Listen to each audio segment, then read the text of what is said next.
Hello, this is Brian Funk, and thank you for listening to the Music Production Podcast. I'm very excited to announce that my new book, The 5-Minute Music Producer, is now available in paperback form, a real book that you can hold and touch and turn to any page you like in a second. And it's a pretty big book, 629 pages of activities, exercises, and wisdom I've learned over the years. It's available on Amazon.com. The 5-Minute Music Producer is 365 music-making activities that will help with your songwriting and music production. It'll help you fight writer's block, make more music, write better lyrics, develop solid workflows, learn techniques for generating ideas, and finish more music. It's like having your very own music production personal trainer giving you ideas and challenges each day. And the best part is the challenges are quick and easy, and they only take a few minutes. So even if you don't have a lot of time, you can spend 5 minutes and advance your music production skills. There's no better time to improve your music than now. Imagine where you'll be after a year of these activities. The 5-Minute Music Producer has hit the #1 new release in the music songwriting and music recording and sound categories on Amazon. So check out the 5-Minute Music Producer, 365 music-making activities. It's available on Amazon.com, or you can go to brianfunk.com/book. Hello, welcome to the Music Production Podcast. I'm your host, Brian Funk. Today's guest is Alex Walker. He makes music as Human Synthetics. That's also the name of his YouTube channel, where he's got a lot of cool tutorials and demonstrations of his work. He live streams as well. A lot of great work, especially with Isotonik Studios. His music you can find on Bandcamp, humansynthetics.bandcamp, I believe it is, right? And I'm excited to talk to him. So we've got a lot of mutual buddies on the internet, and we've bumped paths along the way. I'm familiar with his work, and I guess you're familiar with mine too. So it's nice that we get a chance to sit down and talk. Alex, welcome to the show. Thank you very much, Brian. I'm delighted to be here. This is it feels quite surreal, actually, hearing you do the intro and knowing that I'll be hearing it back like I've listened to your podcasts with excellent guests so many times. So thank you. Well, thank you for listening. I appreciate that. It's good to know. It's fun to hear who's actually listening, because sometimes you do these things, you release them, you don't really know where they go. And I bet you get that sometimes with YouTube and live streaming, where you kind of do it and there's people there, but it's kind of where's it going? It's funny, because I remember your very first podcast episode, where I think it was correct course later, or you spoke about that kind of do now, correct course later. It probably came up, yeah. Yeah, and it's one of the one of the founding reasons of why I decided to kind of start putting stuff out on YouTube, actually, or those were the words that were kind of ringing in my ears. Doing that years later, I think it was a few years later, but your approach and that first season, I remember, was about lots of creative tips, wood shedding, things like this you spoke about. Practice. And actually practice. And I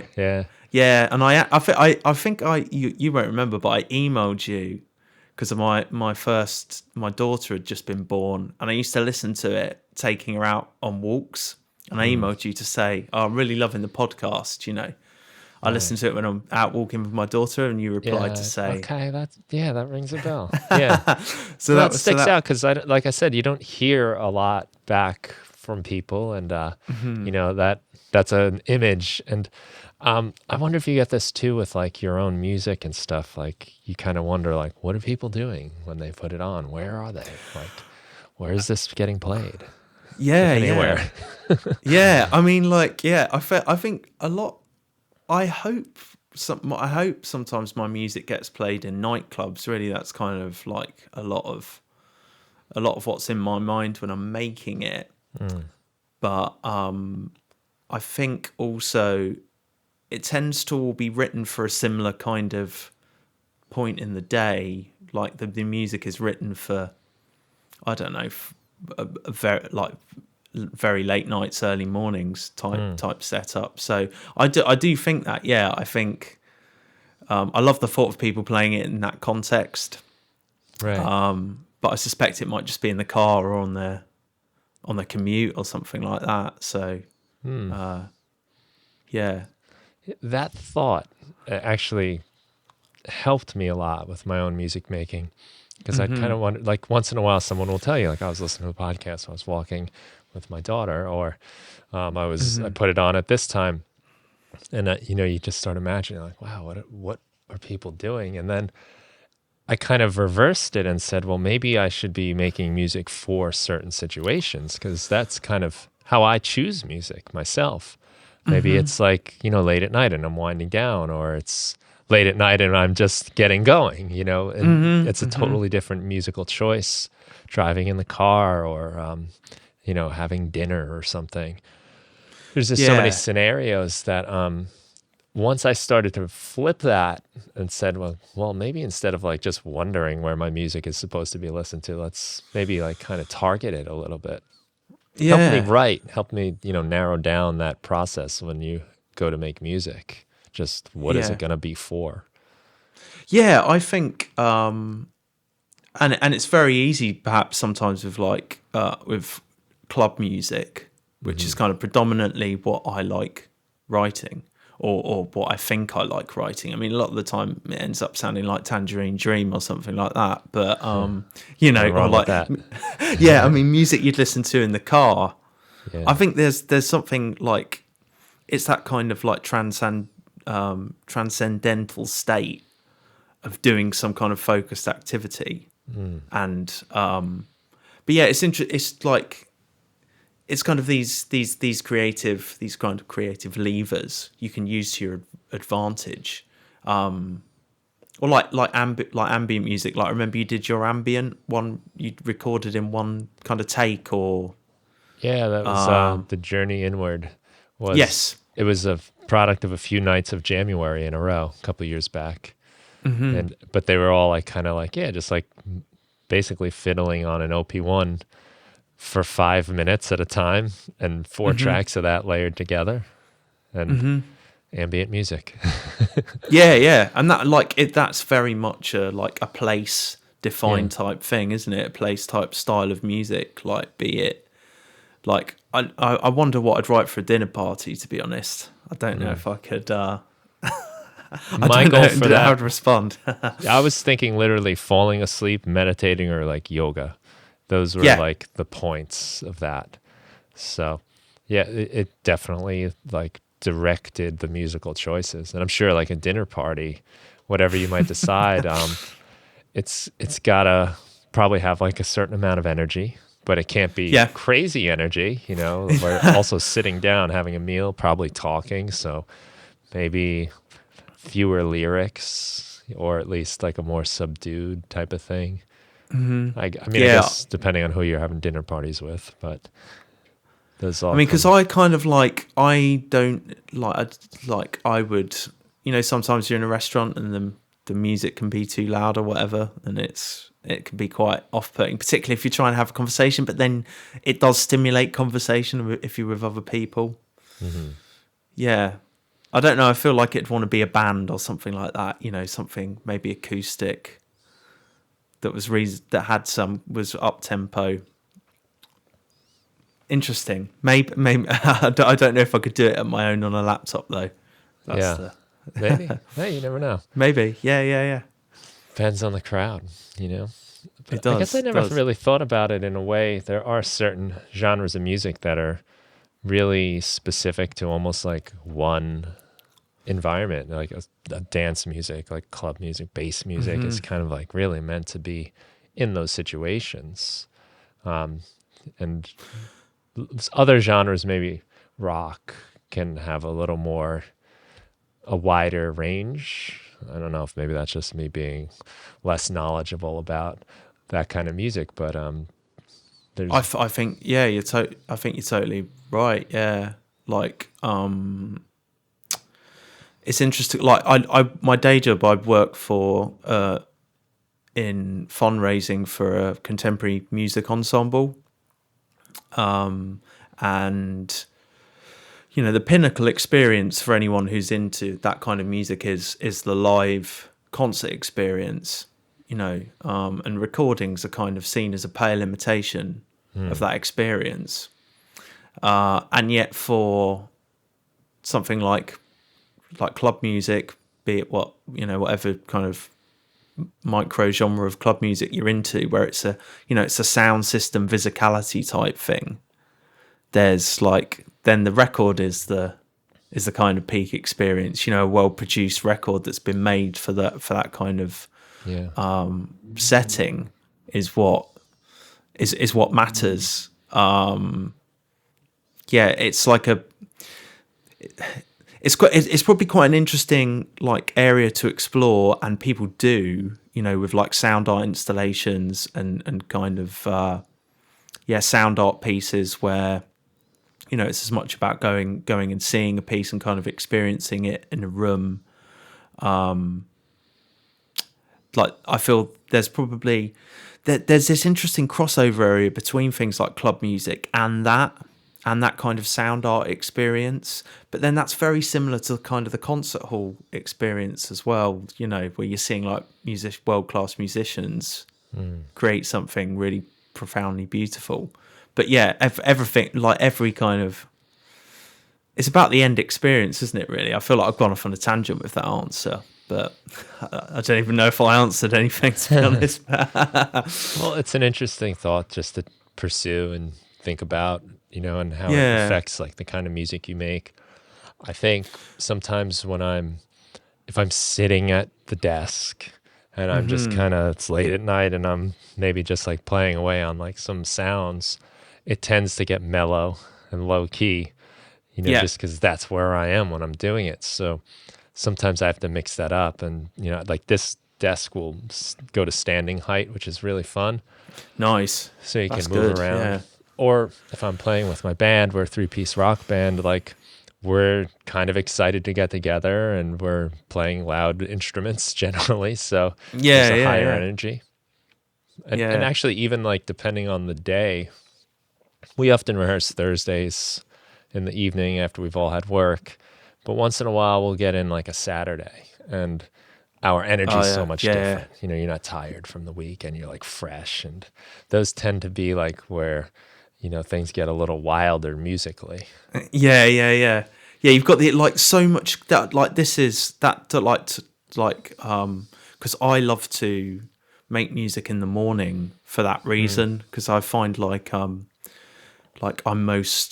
creativity is freshest. And I used to be in a band too. That's kind of how I cut my teeth, playing live and everything like that. And rehearsals after work were always a bit of a drag. They'd be enjoyable, but it wasn't like you say, the kind of energy you might get when you're all fresh and you got time off to kind of enjoy it. So I always preserve the best, most focused part of my day for writing music. I was just gonna what about you? When do you write? Because I know you write stuff, write your own music as well. It's definitely varies.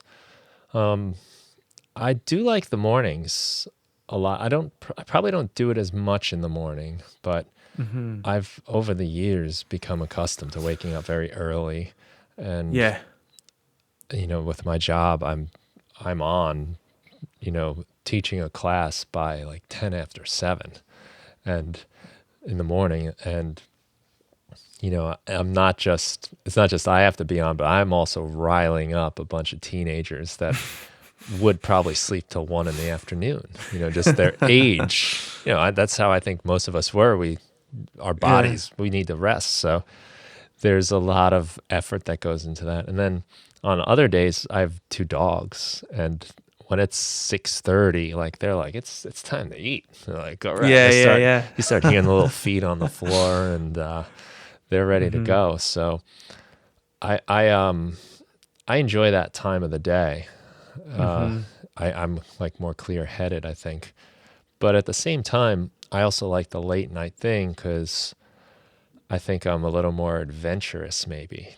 You know, Yeah. the technical stuff is probably better in the morning, but the more exploratory, creative, weird stuff happens at night.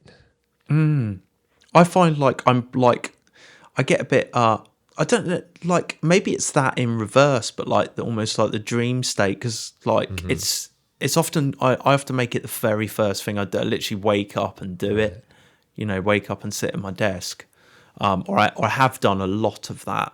It kind of changes depending on my schedule, just because life gets in the way sometimes, and but I definitely get that feeling, like you say, where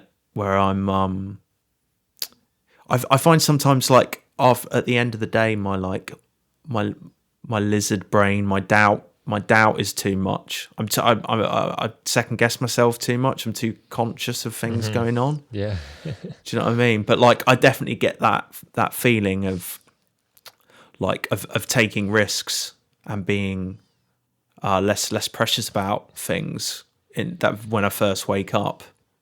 Yeah.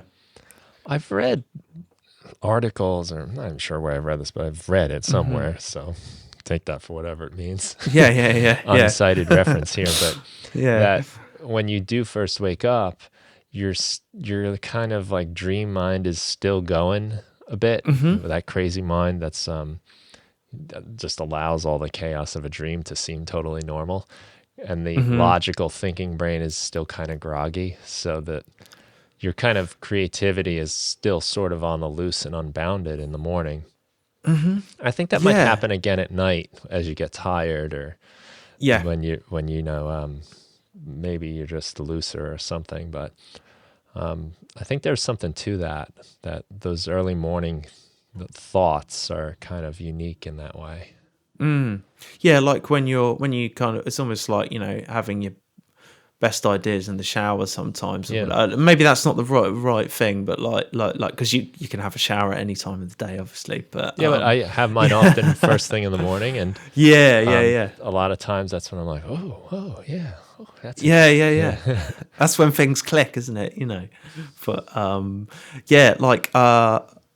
I think like I tried, like I remember my stepmom actually saying about like people like writing books, writing literature, whatever. It'd be the very first thing they do, because you're more unbridled in your creativity. But then I read a good book last year or over the pandemic, which was like The Creative Habits of Artists. And it was it was a chapter for all manner of creative people, Francis Bacon and Beethoven, Mozart, Proust, lots, loads of creative people. And their habits varied hugely, for some of them. But there were a lot of first thing in the mornings, first, yeah. So, I think it's a smart way to work, because if you put that important stuff first thing, like you get to it, you get it done. Because if you decide to put it later on in the night or whatever, a lot of other things happen and you might not ever get to it. You might be too tired. Yeah. I do that all the time, where I think I'm going to have this big creative day and I do all these chores, and I basically wear myself out to the point where I don't have the energy anymore, and then it gets it gets left undone.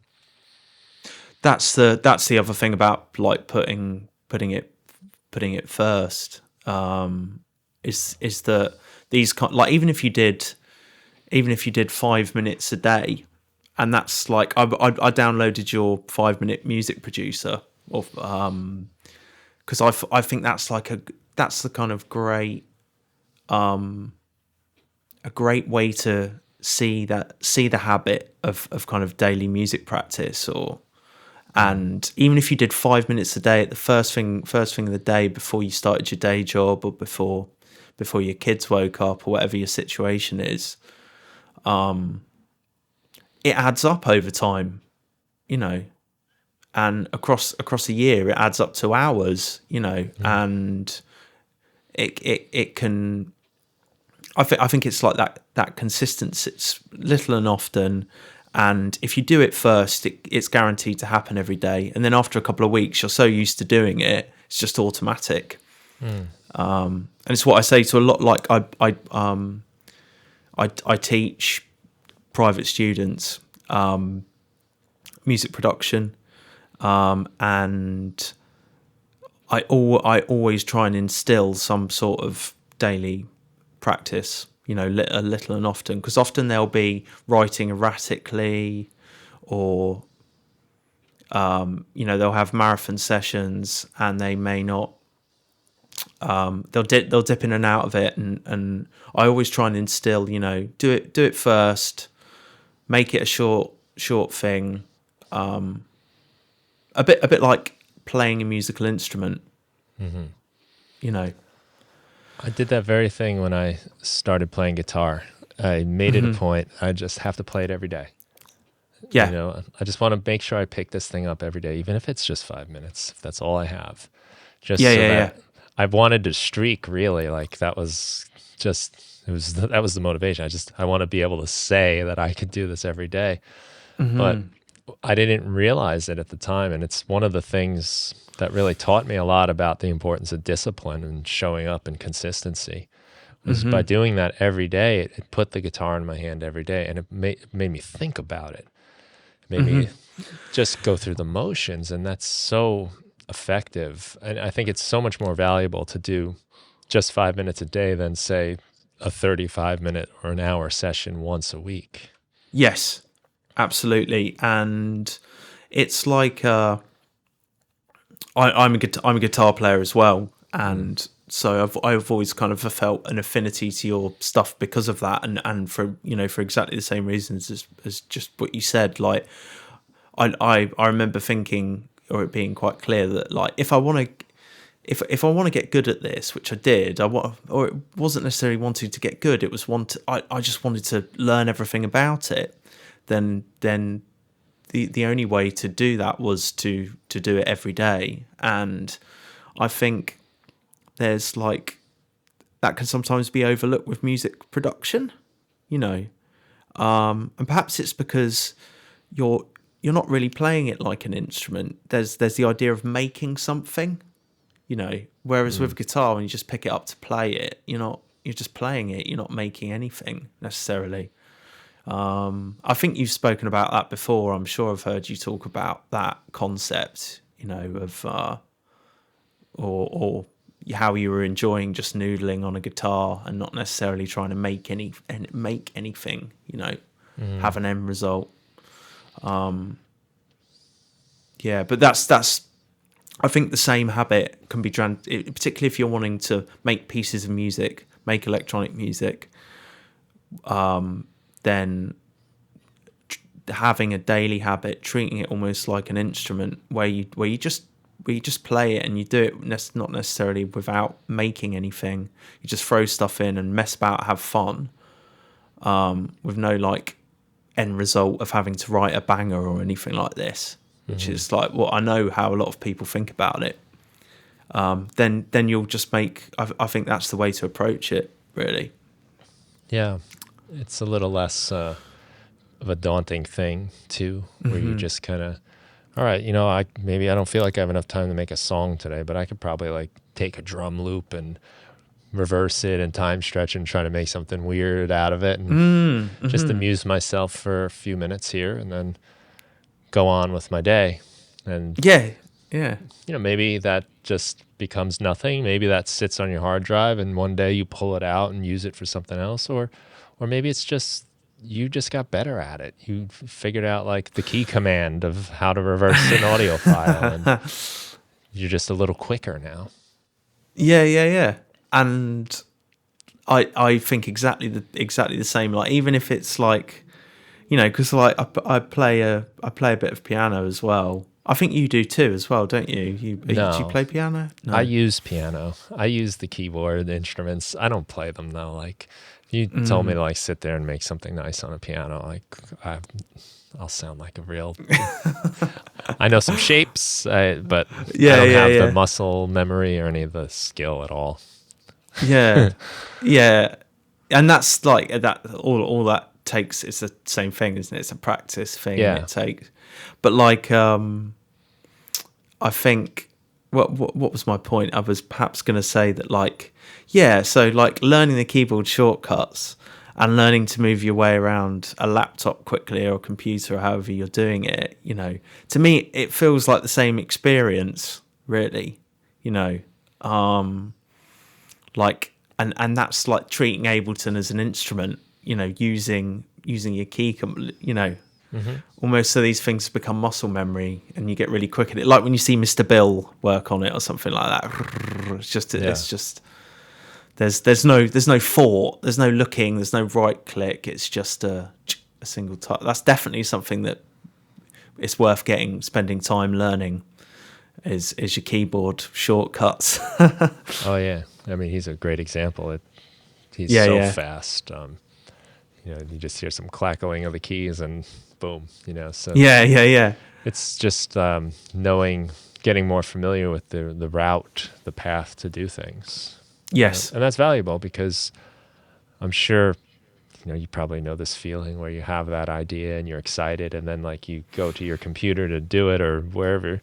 And you just get stuck, like, well, how do I do that? Like, where's that thing that makes the arpeggiated sound? Like, how do I open this? How do I? And in those moments, it's so easy to lose the excitement, lose the motivation and the inspiration. Absolutely, and that was you know, it's exactly another benefit of the daily practice thing, or doing learning your software, whatever your chosen DAW is or whatever your chosen vehicle for making music is. You know, it doesn't have to be on a computer. Is like, you don't want that friction between your creativity and capturing it, really. If your intention is to make a piece of music, you don't want the tools to get in the way, you know. Right.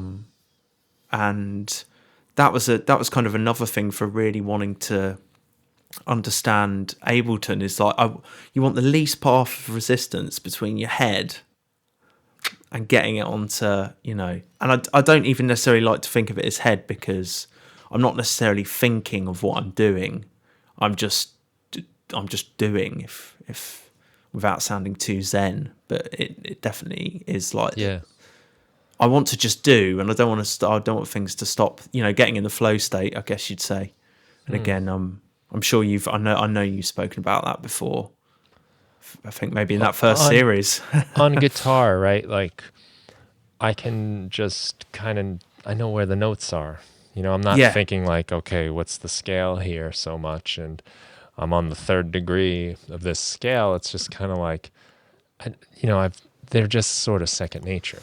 And for me, guitar is really like the quickest way to access, you know, those ideas and that music, and to just let it come out with the least amount of transferring in my brain and all of that. And it's just time. And, you know, like over time, it's gotten faster and faster for me with Ableton Live, because that's what I'm using. With Push, you know, I feel pretty comfortable in that. And even if you have like your own setup where you've got a few MIDI controllers connected, you've basically built an instrument, you know, in live. Yeah. You know, it's like playing an instrument, except you have to build it. So becoming familiar with it, like realizing like, oh yeah, this is where that thing is. I have this thing here. And then you can make those decisions of like, oh, I wish I had a knob for this or a button for that. Then you build it in, and then you learn it and you get used to it. And next thing you know, you're just kind of reaching for things. Yeah, that's like that's a kind of a lovely way to do it. In that, like, the system grows around what your needs are, and like playing live, I've found that particularly. You know, like, it's only when I feel like, okay, I need another fret on this instrument, let's say. Right. Essentially, it's kind of like that. I need a note here. Yeah. I need access here. And yeah, so and like it's like over time, I've stripped things back enormously from having like keyboards and like external gear, and I had the first push, but because I write a lot. I write a lot of my music out like on the move. When my kids were first born, I used to like, if I was in town early for work before the office had opened, I'd often like go to the pub. Now there's a chain in the UK called Weatherspoons, and it's a bit like it's like a chain pub, but they open really early for breakfast and coffee, like. And so I'd often just go. There was a Weatherspoons near where I work, and I'd often just go and have a coffee in there and take my laptop and make music in this pub before work. But so the point being that like I kind of like the idea of my setup always being mobile and portable if I want to take it somewhere, and keeping things simple. And I'm a bit of a curmudgeon with introducing anything new, really, because I just know these kind of pretty basic controllers do everything I need them to do. Right. Yeah, I've learned too that every new thing you add just complicates it further, and it almost sets you back in a lot of cases where now you got to figure out how to do it, how to use it, and it's another option now that you have to consider. So having some sort of constraint is really helpful. Yeah, that was like, I remember in one of your podcasts you talked about like, you have like not every piece of music, and this is something I say to my students, is not every piece of music can have every idea in it. I think this is something you've riffed on a few times, but like, at the beginning it's a totally divergent process, but there comes a point where you have to shut the doors. And if you're a wise musician or a wise, like, I don't necessarily like to use that term, but like if your instincts are playing true, then you should limit your resources right from the very beginning with stuff, because like restriction is the mother of invention. Yeah, really. Like restrictions. Yeah. But yeah, every piece of gear you should be judicious about adding to your setup. Should be kind of solving a problem, really, I think, rather than just I don't know, because I know in the past that it's because I've been overwhelmed by another part of the setup or the process that I've felt like I need to buy something to kind of fix a lack of knowledge or lack of information. Yeah. And then I just have to learn how to use that new thing, and it just complicates matters. Oh yeah, that's an easy one to fall for, and I still do all the time. Yeah, of course. I mean, because gear's great, isn't it? Yeah. It's like I'm not saying I don't lust after stuff, because I definitely do. Yeah. I've found though, waiting a little bit, like give yourself like 2 weeks. A lot of times it passes. And, also just not having the money to just throw away is helpful too. And in all seriousness, like you can just decide like, I'm going to get this and need that. And you're just kind of endlessly expanding your options. And I like to think of the thing that will like kind of focus me a little bit. Yeah. I think that's a more helpful tool, that it gets me focused for this job, this thing that I'm trying to accomplish. Yeah, I think that like if you really, it's I often do that with the kind of waiting. There are various like strategies or I employ, like, okay, well I'll leave it a couple of weeks and see if I still want it then, or I'll leave it if I'm still not sure tomorrow, I'll just leave it another day. Another thing I'll do is that I might say to myself, okay, well, how about I go through all of my old sample packs or all of the sounds that I've got and really dig into one that I bought for the same reasons and have yet to kind of do anything with. And then if you do, you've done those things and you still really want this piece of gear, like, then I think just working exclusively with it is a great way to, like, particularly if it's like a synth or something like that, then just write music with it. I think that's the, just kind of like, just get it in use as soon as possible, and just mess around with it. Don't read the manual or do anything like that unless you need to know, unless there's a problem you don't understand. But get using it, get your hands on it, get your hands dirty with it, and get your hands very dirty over a lot, every day with this bit of gear. How many songs does it have in it? Really, that's the kind of question you want to ask yourself. Yeah, plenty. Yeah, It's easy to convince yourself otherwise, but I'm sure a few of those synths behind you, Brian, I'm sure they've got plenty of tunes in. Oh yeah, I have yet to explore almost all of them. So, like, there's enough material hiding in there that I have to dig out.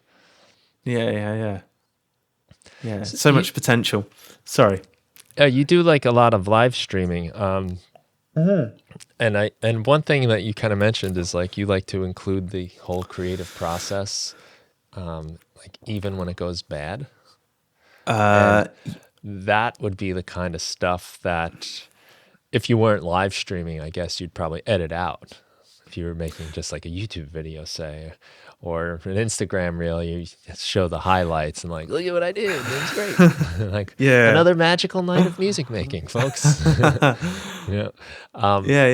How do you, I guess I don't know if I have an exact question, but I'm just kind of interested in your philosophy on how streaming affects your workflow and how even showing those parts is actually beneficial in some way. That's an excellent question topic. And I've kind of, if only for the fact that I've learned so much in doing it over the past year about streaming and more about my kind of writing and creative process and how I'm writing music. I think when I first, and I had the idea to kind of I'm just going to stream everything. I'm just going to put the camera on. No one's going to see it anyway. And I'm going to try and live stream every day. And because I make music pretty much every day. And my intention was that I would just leave everything unedited and just leave the whole live stream up.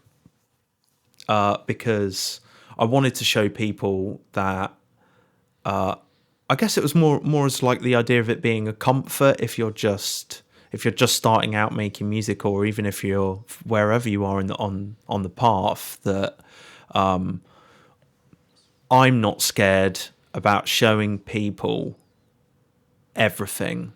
I'm not scared about not being good or being judged by other people. And if I can do it, then so can you.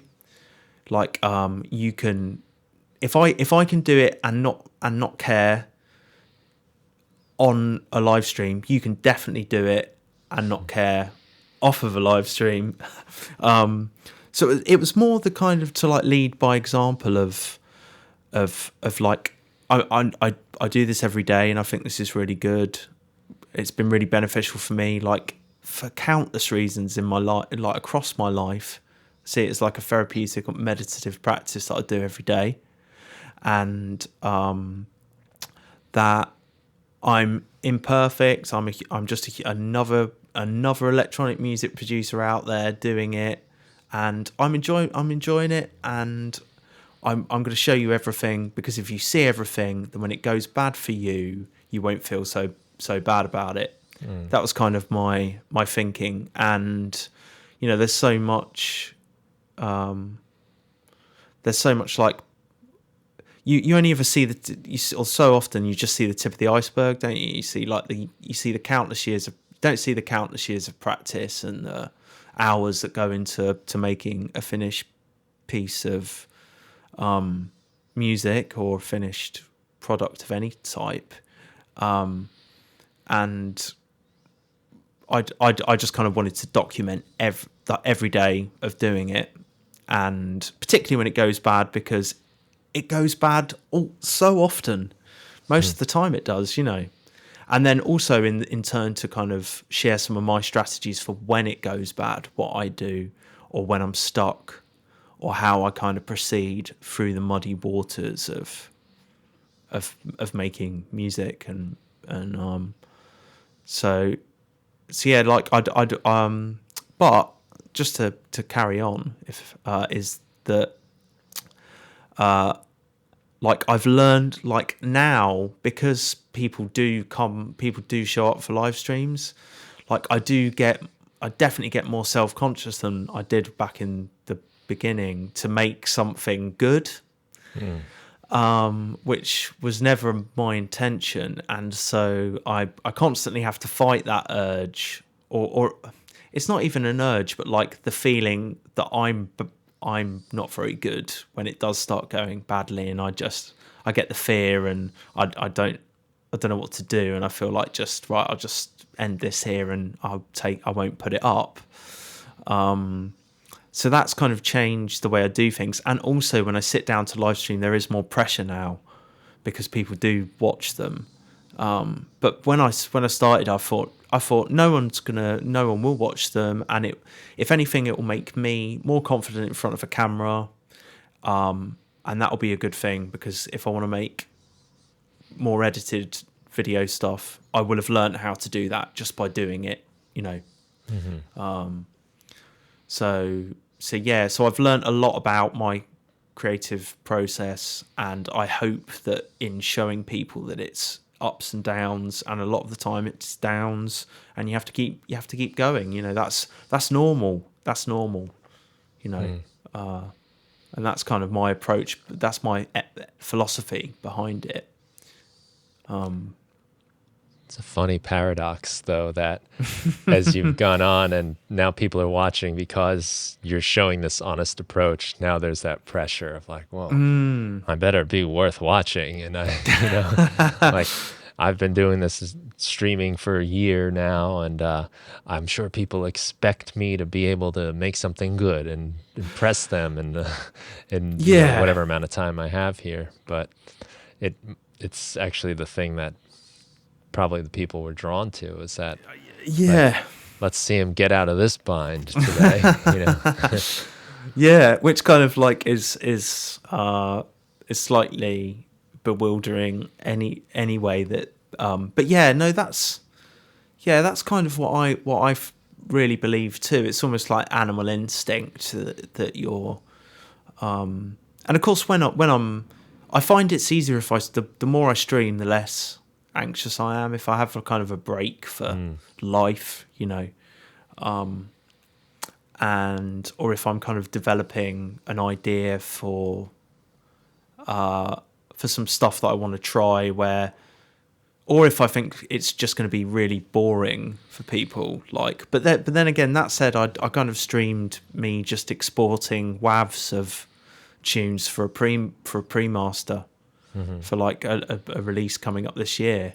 I went live on Saturday doing that, and that was well viewed, and there were lots of people in the chat and stuff. So and I wasn't doing any music. I literally was just playing through tunes and exporting files.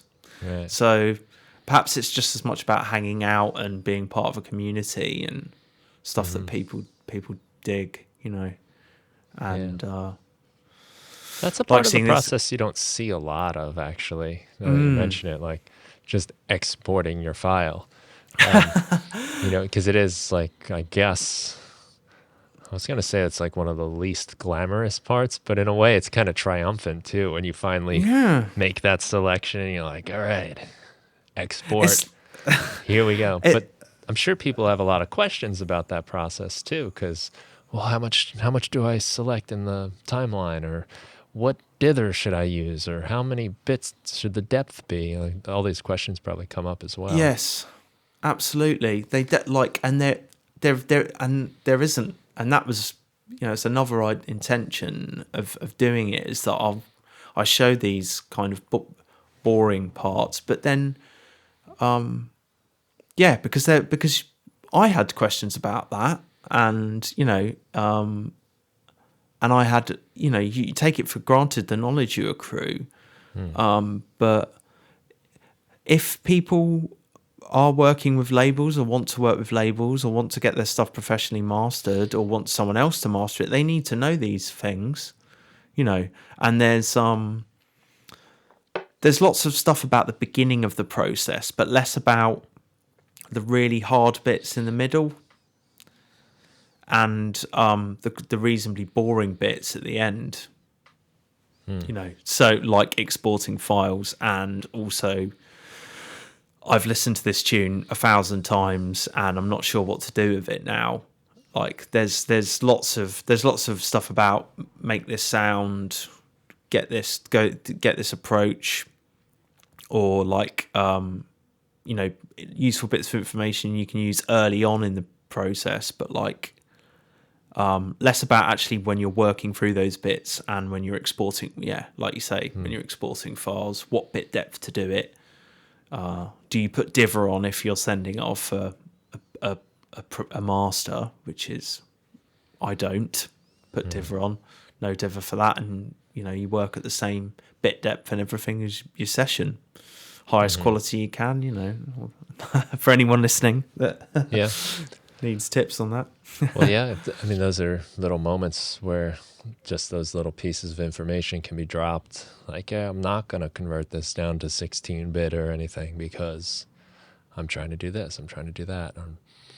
So that's interesting stuff that comes up, I guess, because I think the audience expectation is much different on a live stream. When you're watching a YouTube video, like, you want all the crap cut out, Yeah, man. Yeah. Nobody breathes on YouTube. They're all cut out, and no one says or like.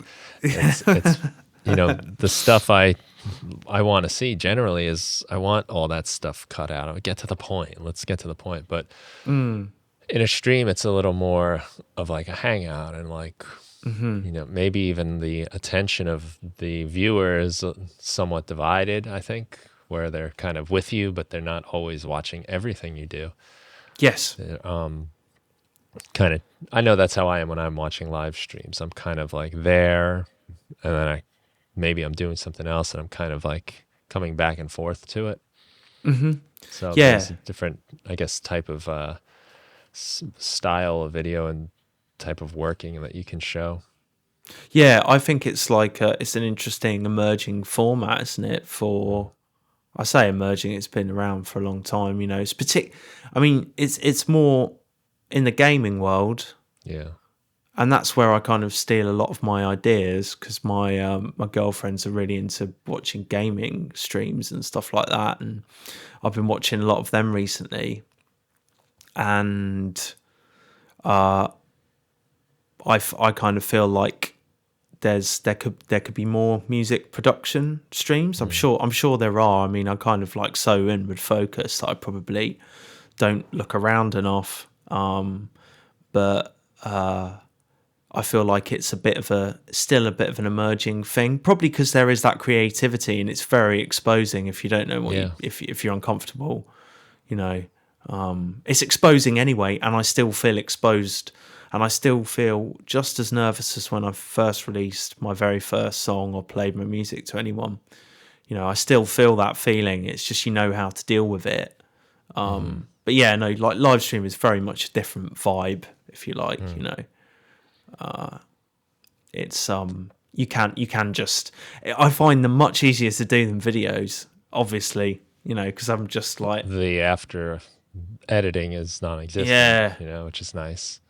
Yeah, I mean, and there's like you're so like when I turn, as soon as you press record and you're doing a scripted video, or you're doing something that needs to be edited, then I really feel the tension, you know. Yeah. You got me thinking actually, when a couple of things came to mind, but like with video game streamers, for one, the most popular ones aren't necessarily the best ones. Sometimes they're just entertaining, or they're fun, or they have a unique take on playing the game. So it's not necessarily, I mean, that's another part, is obviously the skill, but it's not necessarily the thing. So if you think about that for music production, it's not like we need to see the best producer necessarily either. And when you are doing a video that's going to be edited, that's not a live stream. So now you're kind of every step along the way, you're trying to get everything just right. Yes. Say everything right. All right, let me do that again. I'm going to do that again. And there's also a kind of analog to when you're producing music and you're recording, how you can kind of get into these like more flow live stream like states where you're just kind of going and you're trying to come up with stuff and you're making it, and you're not too concerned about it being perfect. You're just moving forward and making progress. Whereas there's other times when it's like, okay, let me try to play this. All right, that wasn't right. Let me go back. All right, that wasn't good. I did it good here, but now I got to go back. And you're kind of in this like endless cycle of maybe a step forward and a couple steps back and another step. So there's a different way of thinking, but I do think that like right now is January, so January's happening. We're in the last week as we're recording this. And a lot of the times you're just trying to get it done. Like you're just trying to show up and make it. So you're not thinking about how good is this or was that perfect. You're just like, oh, we just have to get to the end of this thing because we have only so much time. We got to make something today. I have to go to sleep eventually. Yeah. So there's a way different kind of mindset to music making that I really enjoy, that I don't always get to play around with, because I'm not worried about if it's any good. I'm just worried about doing it. And a lot of times I wind up doing these like weird things that I wouldn't normally do, that I wind up liking a lot because they're weird and they're different. And it's like, oh, wow, I really like tapped into some new territory here. Yeah. I think there's like as you were saying, like I'm always trying to like access the beyond, if to not just sound completely like a new world. But I guess what I mean by that is like the flow state, and I guess like you dip into that when you are just focused on getting it done, and I'm sure there are points where when you're not thinking, you're kind of just doing. That's where the best creative work always comes from, always. And yeah, you should really never think about what you're doing when you're doing it music wise. I think like that, all that comes after that comes later. Like it will never make sense, and you will never be sure if it's any good or not when you're doing it ever. That will never happen. You'll never be. That's never the place to do that. And I think, like things like January and just focusing on like writing a carefree in air quotes piece of music a day are a great way to practice that like kind of non-attachment to it. Yeah, I could say like the criticism against it is you're starting new things, and often you're not really finishing things. You're not seeing it through. You're not refining it as much when you're doing these like daily things. But you are exercising a different muscle that, I have my unhealthy share of unfinished music like everybody else. That's just stuff you start, it was cool, and then you get stuck for whatever reason. There is even though you might not be refining it with the January stuff, you are at least putting it to an end. You're getting to something that you can export, right? Yeah. So there's a different and it's without that kind of the thing that I think often gets us stuck is that we start judging the ideas too harshly before they've had a chance. And like you said, you don't always know where something's going to go. And I mean, so many times I've either had my own idea that I thought wasn't much and then I just kept going through and, oh, wow, I'm really starting to like this. Or it's even some of the nice things about collaboration, playing music with other people, where you hear the idea when the other person's starting it out and you're kind of like, well, it's just those two chords that nothing special there. And like but then because you're trying to be a good collaborator and you're not just going to let your ego say, no, it's not good enough and squash everything. Yeah. You kind of find after a while, like, hey, we turned that into something cool. And my initial thought was to say no. But I didn't because I'm polite or something, Yeah. But it's such a valuable lesson to realize that whatever, and I always come back lately because the Beatles documentary, the Get Back, where you hear them doing the same thing. Like, it's going to become Get Back or Let It Be, but at first it doesn't sound like anything worth pursuing. Yeah. But you have to see it through. Sometimes you just gotta see ideas through and be okay with. So what if it turns out bad? Yeah, you at least got the practice of the process.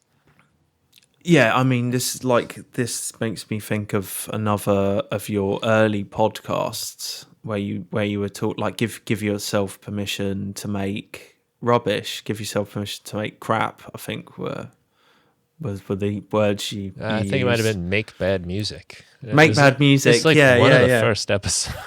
Yeah. And Welcome to the podcast. Make bad music.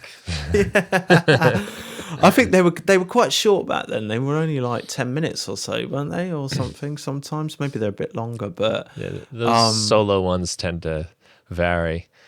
They often come into about the amount of time that the classes at my school. Like, I'm just used to talking for that long, I guess. But yeah, like, that was one of the first ones. Funny enough. Yeah. And I remember I'm like that. Again, I've stolen all of your stuff, Brian, to pass on to people. But most of what I have, I'm sure I've stolen too. Sometimes I know I have, and sometimes it's just these. You hear something and then it like percolates in the background, and you think of it again, and you feel like you came up with an original idea. Yeah, totally. Yeah, and I think if anything, it's a good thing, isn't it? Because it's a good thing that the knowledge is shared and passed on and put into practice and tested, and that is the biggest kind of thing you can learn in those early days when you are judging your music too harshly, is that it's okay. It's part of it. It is. Like, if anything, it's good. It's good that you're writing crap, because it's better you're writing crap than writing nothing, you know. And yeah, like, it's all part of the process. When it's going well, that's part of the process. When it's going bad, that's part of the process. If it feels like it's 80-20, 80% bad, 20% good, that's great. That's probably that's the ideal. That's the ideal kind of thing, really. Sure.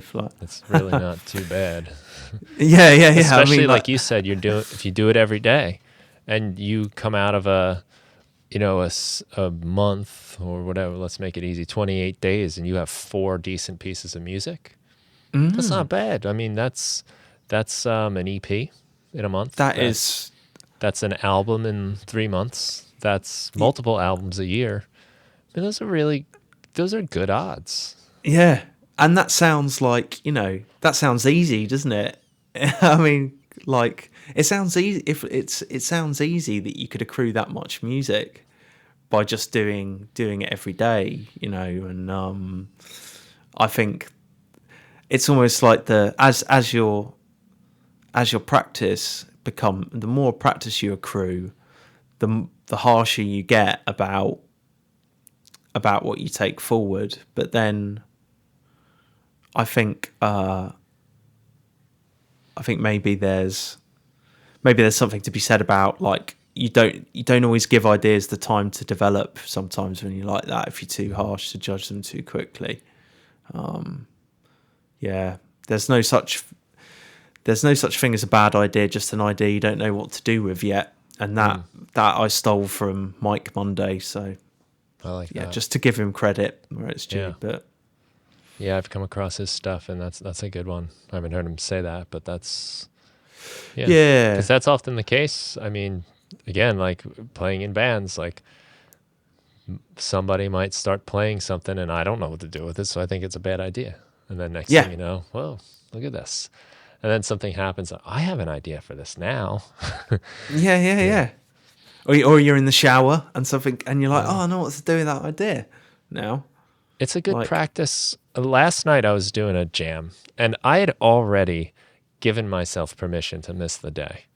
So I kind of started off, my slogan for this January was going to be "Don't miss twice." I did a podcast on it too, and it meant like if I'm going to miss a day, show up the next day. And so far I've only missed one day, which is pretty good. And I kind of wish I would have made it that day, but I think I recorded a podcast. I did some work anyway, so yeah. I gave myself permission. And yesterday I was doing the same thing. I gave myself permission, and I was okay with it. But I just opened up live, and so let me just fool around with this real quick. And then I had a little beat quick, and then I made just a bass line. I was like, I'm doing it now. I was like, before I knew it, I was like, I'm already in it. I'm already creating. So I just had like a 3-note bass line, and then just started like singing, and just like, what can I come up with? What can I do with it? What can I do? Like challenging myself to just make something of it. And when it was all said and done, I'd like it. And, I don't know if it's something I'm ever going to release, but I like that I conquered it. I like that I got something together, and I like that it was weird, because I was just going with pretty much the first thing I came up with.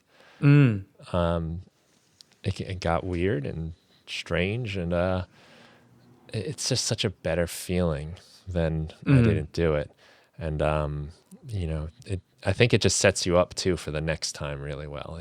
It tells you like, hey, you did it yesterday. You did it the day before. You can do it. Like you'll have better days than others, but you did it. And today's just like yesterday, and tomorrow will be just like today.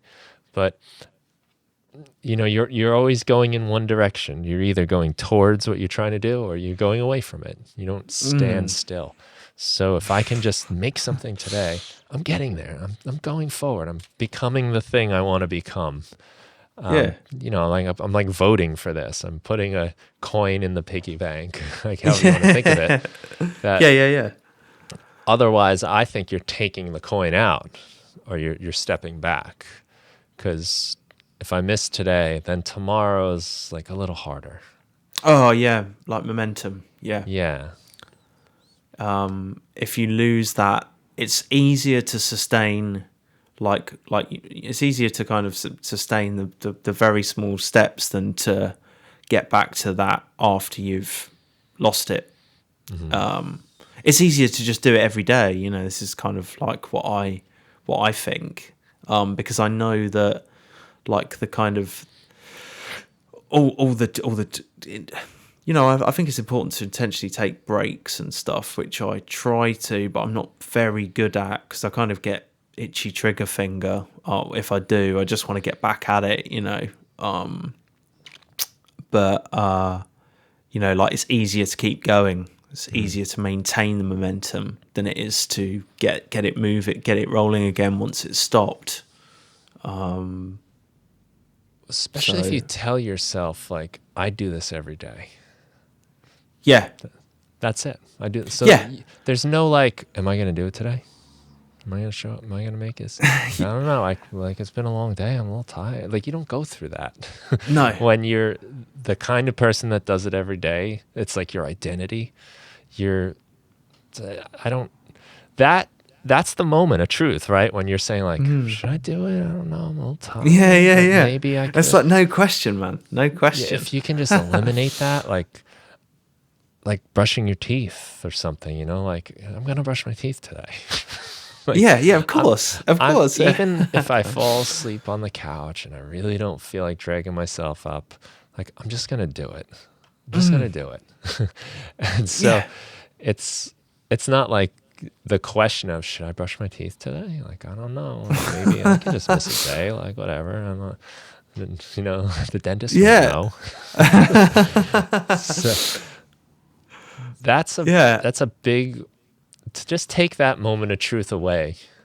Yes, like there should be no decision, and that's, but when you're a kid, you didn't want to brush your teeth. Am I going to put my clothes on to go to work today? Yeah. It shouldn't even be. It should be no. There should be no need to make a decision. It's the fact you have to make a decision, and also go through the whole mental exercise of, well, am I allowed to have a day off, or not even, perhaps not even that, but like, oh, well, if I did this, then I could do that. It's okay. And maybe I should, maybe I will do it tomorrow. That'll be okay. And then, like, there's none of that if you've just worn the groove so deep that you just do it without any of that, and your whole life ends up being built around this thing, if you engineer, if you do it that way.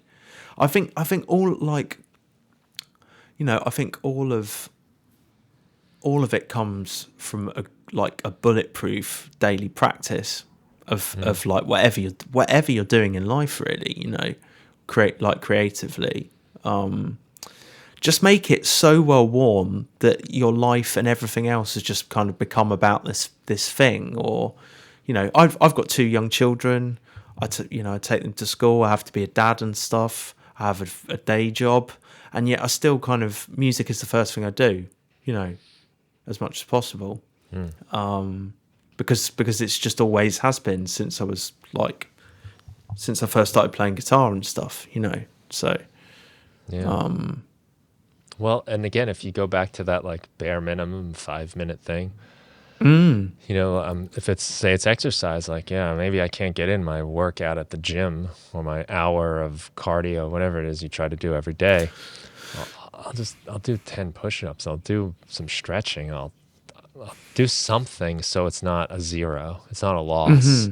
So if you just fool around with that drum loop, or if you just, design a synth patch or make a loop, something quick, just so it's not a zero on the board. Yeah. It's You hit the mark, yes, it's not what you want your every day to be, because you might need to put a little more into it than that on a regular basis. But if you're just not taking a complete loss, it's powerful, because I do think sometimes, it's part of what I did with the book. Like, part of the idea of just 5 minutes is that once you get started, a lot of times you get excited and you're like, oh, right, here we go. That was fun. I'm gonna keep going with this. And the same thing with working out. Sometimes I think, like, all right, I'll just do like my 20 push-ups. I'll do as many push-ups as I can right now. And then you do that, and like suddenly your blood's pumping, and you're like, all right, you know what? I could probably do something now. And if not, at least I didn't do nothing. Yeah. Like, it's like the lowest barrier to entry kind of thing, isn't it? Like, and really the main goal is to do the very first, just to, like, if you open Ableton and load up and put in analog or something or whatever, chances are you're gonna spend longer than just a minute on that thing, aren't you? Just and if possible, have these things set up in advance, like, so working out, if you're going to go running or something, you have your clothes ready, or you're going to the gym or whatever, or have whatever a template kind of ready. Have a template ready. Have Ableton open on your computer, set up, plugged in, set up, ready to go. Yeah, remove friction. Right. But you're right. It's just that first starting thing. That hump is so easy to get over in time, It's the hardest thing to confront, though. It's so hard to get to say, I'm going to do that. But I do find when I am just sort of, all right, I just got to do something today, so whatever. So if it's opening, like, the computer I might take that analog, device, throw it in there, and then just for the hell of it, I'll grab random devices and just throw them in, stuff I wouldn't do normally. Yeah. And now I've put some weird effects and some kind of glitchy thing happens. And it's like, oh, well, look at that. And that's something, just like exercise too. I might not have done that particular exercise or that stretch or something, but then you kind of like, you did something a little creative or weird or inventive. And now you're like, oh, that's actually like a good thing to do. And maybe it makes you want to continue, or if nothing else, it's something you have for the future when you do have more time and more energy towards it. Because it's kind of like a frivolous session. It's like, oh, I'm just trying to not do nothing today. So So whatever. it was free. It was free. Yeah. So what? I'm gonna just throw this in there. I'm gonna pull a sample off the internet. I'm gonna whatever stuff I don't normally do, just because it's quick or it's weird or just so I didn't do nothing. Yeah, I feel like I try and approach every session a bit like that, like carefree, if you like, like never having in mind that you've got to produce something good, because then you can kind of trick yourself, can't you, a little bit into doing something different, because I'm just going to do this. I'll see what this does. I'll see what this, rather than particularly looking to craft something, you're looking to discover something, or you're just having fun. You forget this stuff, don't you? The longer you go on, that like, I enjoy this. This is why I do it. All that stress of trying to be something. Yeah. Well, a lot of my January days start out as throwaway days. Like last night it was a throwaway day where I was just like, I just got to do something for today because I don't want to not do something. And those throwaway days sometimes turn out kind of cool, and they open doors, take you down different roads. Yeah, and you can waste a day when you're doing it every day. So you can just whatever, we'll just yeah. So what? Like, you don't have to do sucked. anything. It was terrible. Who cares?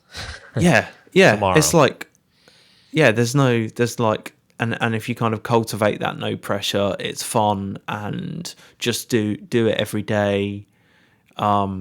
Like, so you've got loads more, haven't you? So it doesn't matter, and like, I sometimes have a fear that I'll miss those good things, like you said about like the jam you had yesterday. Like, because you weren't going to do that, No. that could have got away.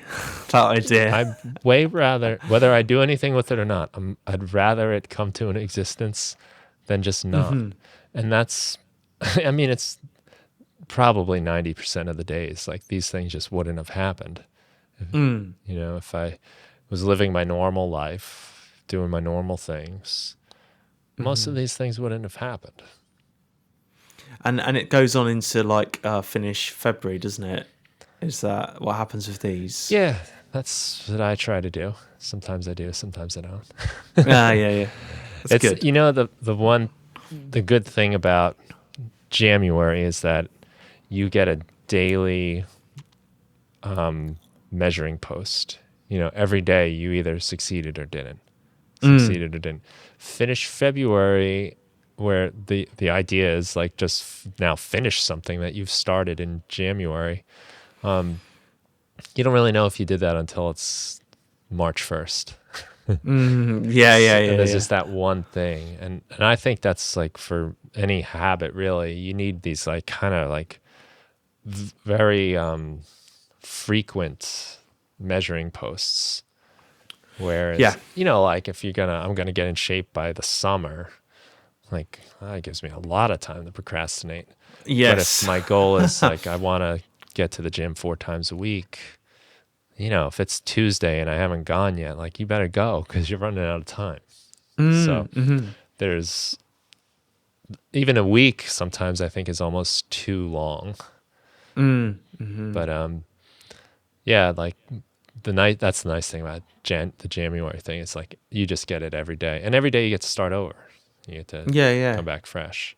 And is it just like are there challenges with it as well, or like because I have followed it, it's literally just you've got Yeah, I to mean, you just can make jam them out a for piece of yourself, music. though. I mean, I try to make those for myself. One of the challenges I have well, it's really the only challenge, I guess, is I have a lot of unfinished songs. These like kind of like weird psychedelic rock songs that started in other Januaries, actually. I think all of them I did. I just want to finish them, like they're almost there. I just really need to like finish the lyrics and sing them properly, or as properly as I want to. And Yeah. so like my mission has been to get through those. And what it has taught me is that, well, for one, right, if I make it like a day that I'm trying to finish these vocals, I have a day to get it. So it's kind of like I'm not really going to work on it too much more than that. I'm going to spend the day, try to get these parts right, and then I'm going to move on. And then hopefully I can rattle off the 9 or 10 of them that there are. And then I can like use February to mix them. That's kind of my plan. So I do have these ideas of like, yeah, that's like a goal I want to do within this. And then there's like a couple, like tools I want to play with. Like Audio Kit came out with the Saga synth, which is 16-bit Sega Genesis sounds. So Oh, they're cool. Yeah, samples I recorded that they used. And I've got those. I've got that pack. oh, Yeah. cool. Yeah, so they Yeah. basically put it into an app and like gave it a cool interface and some features. So I want to play around with that a little bit, it's like, the thing came out and like it was like a few days it was already out and I hadn't really played with it yet. I'm like, Yeah. this thing has my name on it and like I gotta like give it some justice here. So a few of the days I've just taken that out, played around with it, and it's been fun to have an excuse to like get to know things. So that's I try to do that. Like I'm trying to either learn something or use something or Yeah. get Yeah. acquainted with a tool. Yeah, I always try and there has to like at the moment for me it's kind of like dubstep 140 genre called like I don't know if you're familiar with 140 like one like it's the tempo the tempo and kind of like slower dubsteppy stuff but kind of quite just kind of like the stuff that is coming out now is just so like the sound design just I'm really interested in kind of I really it's kind of piquing my I feel like I need to follow this kind of thing to do so all of my jams and stuff recently especially on stream have been kind of exploring that but that's like a great way to learn more about a technique or anything is within the context of writing a piece of music, or doing a jam. It's a good way to not waste it too. Just kind of as in like make bad music is still good because you're going through the process. But if I don't come up with a song or anything good, at least I learned how to use this app a little better, and I'm better with this synth, or I'm better at whatever exercise it is I'm trying to learn. Yeah, I think there's always learning. There's always a lesson. There's always learnings from applying yourself to something over time. And it may not be what you expect, what you thought it would be. In fact, it rarely is. It's often something else that kind of you learn. Yeah. So yeah, that sounds cool. Hey, can you tell me about listening sessions? I certainly can, yes. Listening Sessions is a producer showcase. It runs pretty much monthly in Birmingham. That's where I live, that's where I'm based. And it offers a chance for kind of producers to get out of their bedrooms and to hear their music in a club setting, so on a club sound system. We do it above a pub that's got a pretty good sound system at the moment. And I I wanted to talk a bit more about it because mainly on the the power of network, or rather the importance of kind of network, and actually getting, like, if you make kind of like, if you make the type of music like I do, or if you're like making club music, sound system music, or whatever kind of like something you need to experience in that in the right type of venue, and get the feedback of actually hearing your music that loud, and that, it's quite an experience when you first do. But like, just it's invaluable to kind of have that experience and to meet a network of people who are doing it. And so listening sessions is a night that, like, I don't think I'd be here doing kind of like talking to you now, or it wouldn't quite look the same if I hadn't have been had the opportunity to go, or to have that kind of a night locally. And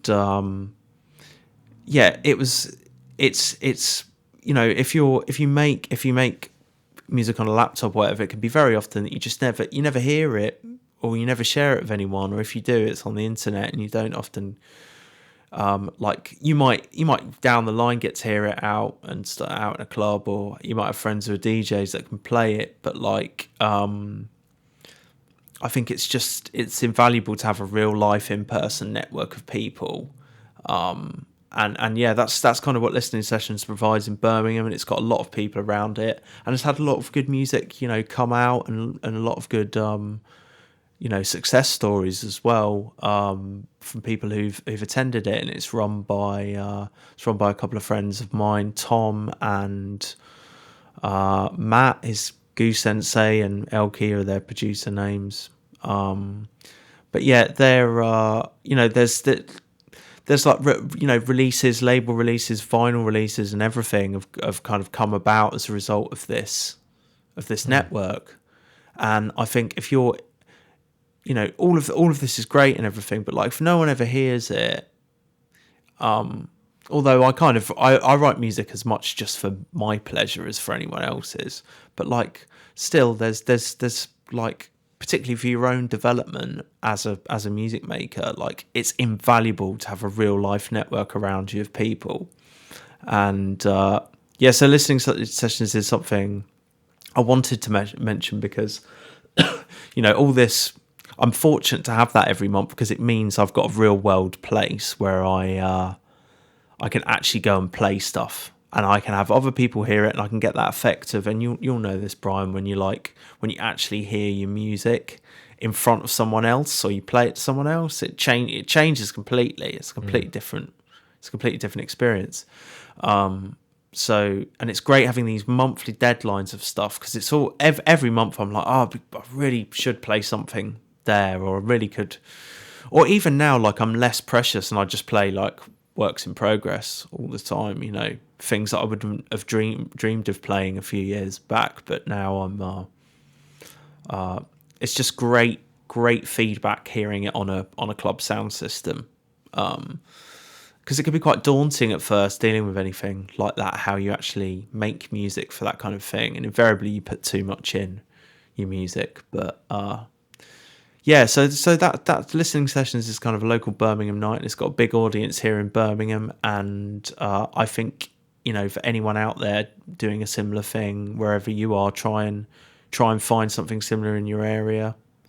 And if there isn't something similar, then make it happen. There are other people. There's loads of us. There's loads of music producers.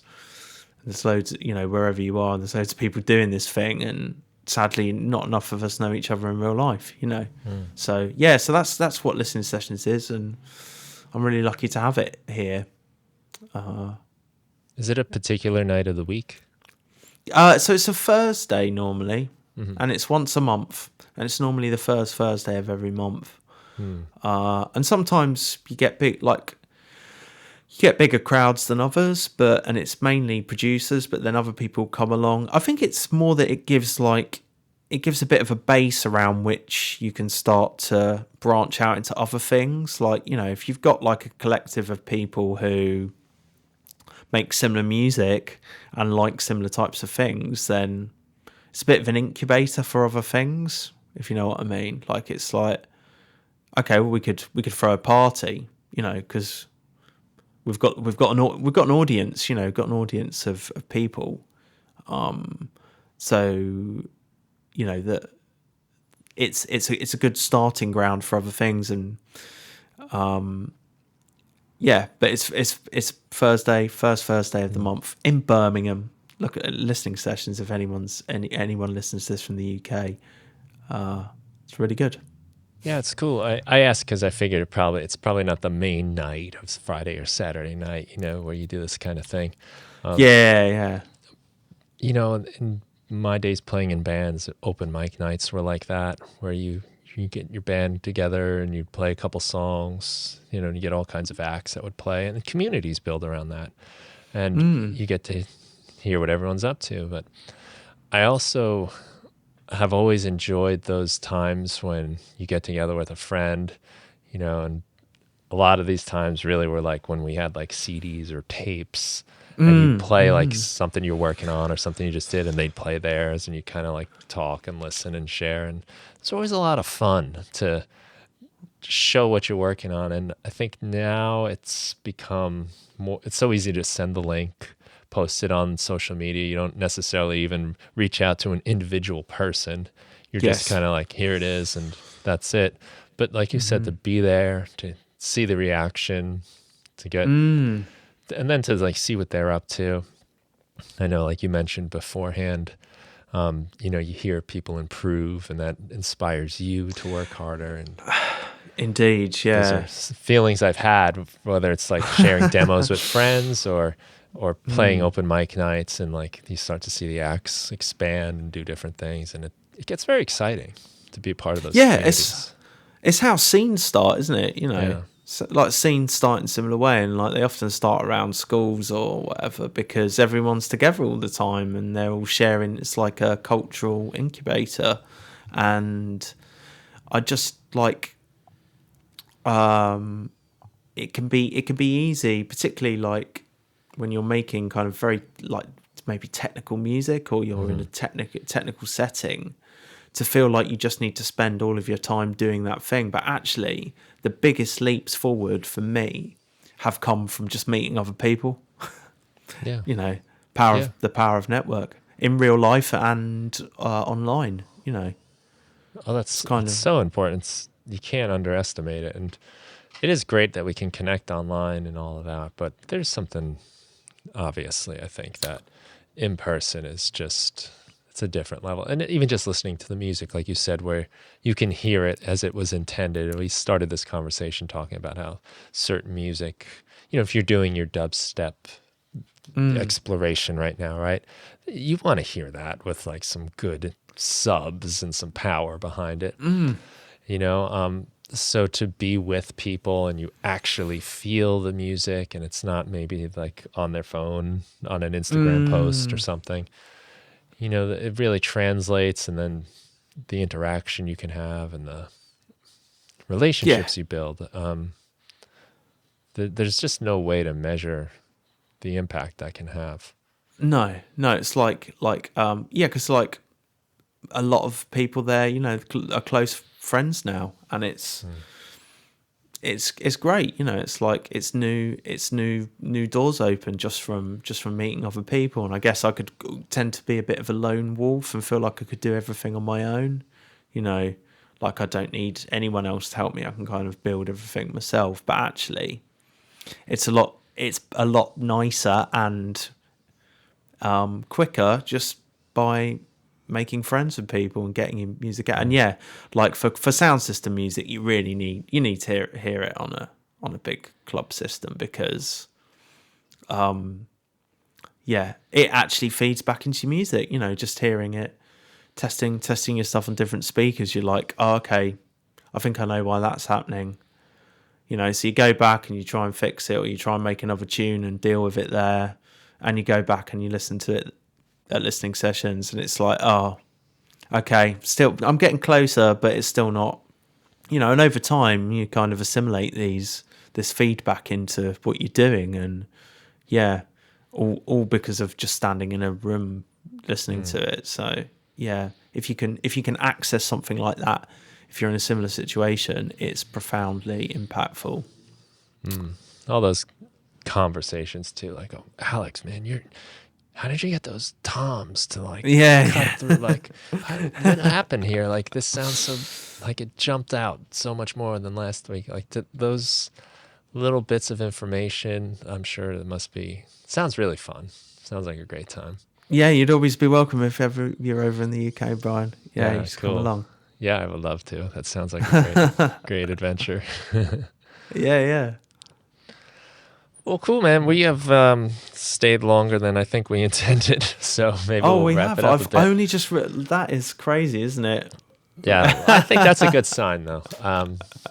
So we want to remind people where they can go find out more about your work. So you have humansynthetics.bandcamp.com is where a lot of music is and a lot of really cool stuff there.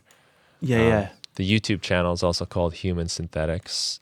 Is there any place else you like to send people? Yeah, so I think on Instagram you can get to my link tree, and I'm at human.synthetics, and there's a link tree in my bio, but it's linktree linktr.ee/human synthetics, but everything points to everything else. So YouTube is probably the best place to find me. Right. Yeah, and I'm going to put all that in the show notes so people can just click right on their devices or wherever they are. Wherever you might be listening to this, as we spoke about earlier, right? Yeah, man, yeah. But yeah, you've got a lot of there's a lot of cool stuff on your process making music on your YouTube, and then even just exploring devices and some tutorial type stuff, which is really cool also. Yes. So there's a lot you have on offer, sir. Yeah, thank you very much. Work. I mean, a lot of it is rambling, but that's the intention. So come and say hello. It's good in that way, though. Yes. You take like the deep dive. I was watching the one on that new fuzz device from, I think, Isotonik's fuzz device, Fuzz-A-Me or something like that, right? It's good. So, that's a good one, that. Yeah. Yeah, and I just had it on and just like listening to you play around and take it through its paces was pretty fun. And like I did say earlier, sometimes it's nice when people get to the point and show you things, but sometimes it's also nice when there's a deep dive and a real slow exploration of stuff. And I think you've found a nice way to do that and still keep it engaging. Yes, I hope so, and I hope I'll get better over time at doing that just naturally. But I think it just kills the vibe a bit if I'm trying to keep things too scripted for me anyway. So other people can do it and they do it really well. And but yeah, I'm a bit more. It's a bit more free, perhaps, and full of ums and ahs and. You breathe in your videos. Yeah, no, yeah. I do cut out a lot of hesitations if I am editing them, actually. But right, no. Yeah, I do. Yeah, no, you're absolutely right about what you said. So, yeah. That's cool, man. Well, I'm really happy we got a chance to talk about this stuff. All this, we covered a lot of ground, and maybe we'll have to do it again sometime soon. I really hope so, because I have admired your podcast for a long time, Brian, and all the stuff you put out. So thanks for being part of the podcast. You're part of it. Yeah, no. Yeah, that's excellent. I'm really glad to be in its annals. Yeah. Well, good.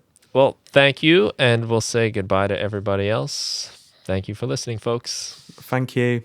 Thanks, everyone. Bye.